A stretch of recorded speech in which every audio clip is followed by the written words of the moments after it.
Today I'm here to show you how to build a resume using Google Docs. Google Docs can be a good option if you don't have access to Microsoft Word. First, you want to start with a blank Google Doc. You do not want to use these resume templates that you can see here because they can be difficult to edit and aren't very personalized. Instead, it's best if you start with a blank document. Today I want to show you just how to get started, so I'm not going to worry about the formatting. I want to start by putting basic information on my page, such as my name, my contact info, which is my phone number, and my email address. Then I'm going to move to start my first section. If you are a current student, your first section will be education, since that's what you're working on right now. You want to list your current education experiences first, so most recent to least recent, and you do not need to include high school. I'm spelling out the full name of Edinburgh University of Pennsylvania and providing the city and state where it's located. Then I want to include the type of degree I'm receiving. So it's a Bachelor of Fine Arts, a Master of Arts, Master of Sciences. You want to spell out the full name of the degree. Then include your major right after the type of degree. You do not need to include the word major. You want to also include your concentration if you have one. You may want to check your degree works to make sure that you're including the full correct name for both your major and your concentration. The next thing I need to include is when I expect to graduate. I'm going to call it anticipated graduation because I'm not sure if it will be exactly at this time. And then I'm going to put the month and the year. I am going to do a little bit of formatting next to move this date over because it's kind of crowded right now. So I'm going to hit the tab key to move it over to the right, and then the space bar to get it all the way over there.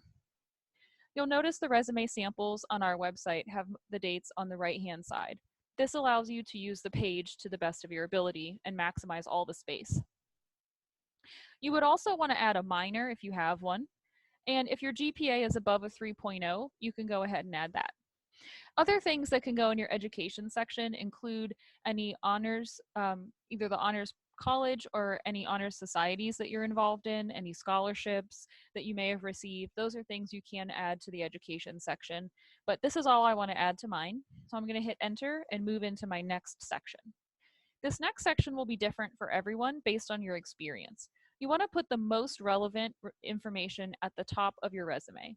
For some people, this might be work experience, internship experience, projects, or courses even. Today, I'm going to show you how to do work experience on your resume. You always want to start with your position title and then include the company where you work and the geographic location of city and state. Just like above, we need to have dates that we worked at this organization. And if you're presently employed there, you put your start date to present. Again, I want to use the tab button to move this all the way over to the edge of the right-hand side. I'm going to hit enter, and now I need to describe what I did at this job. I want to do that with a bullet point, so I'm going to go up to bulleted list and click on that to add a basic bullet point.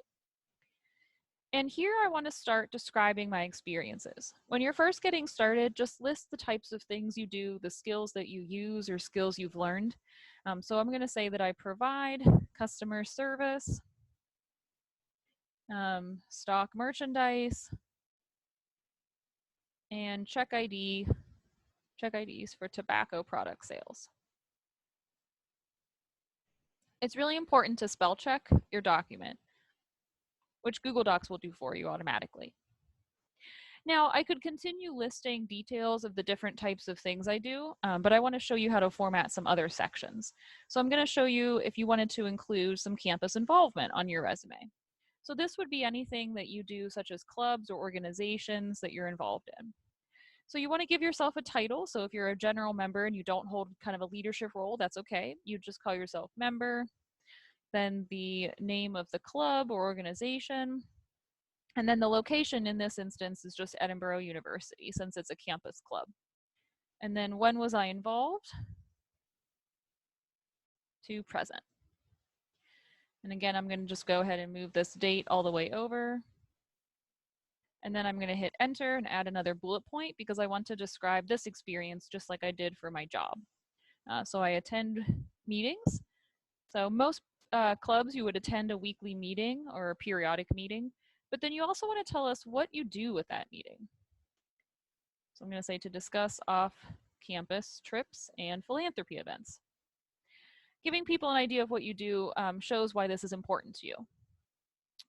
So you would want to add other sections as they apply to you. So you might add a project section, a courses section, even skills sections. But I want to show you a few other formatting things first.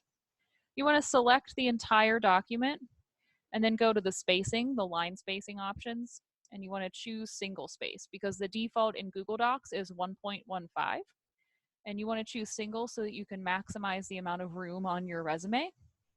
And then you may want to, once you're done typing all your information, you may want to add a little bit of formatting, maybe bold your section headings. You could even also underline them to make them stand out. Whatever you wanted to do, you want to keep it consistent. Once you are done with all of your information, you always want to go to File, Download, and choose PDF as the file format. When you make a resume in Google Docs, you never want to use the share button, and you don't want to download it as a Microsoft Word because that can really mess up your formatting and spacing. That's why you always want to choose a PDF document whenever you are downloading your resume, and then you can easily upload that for any job applications or email that to anyone that you need to. And there you go. That's how you make a resume in Google Docs.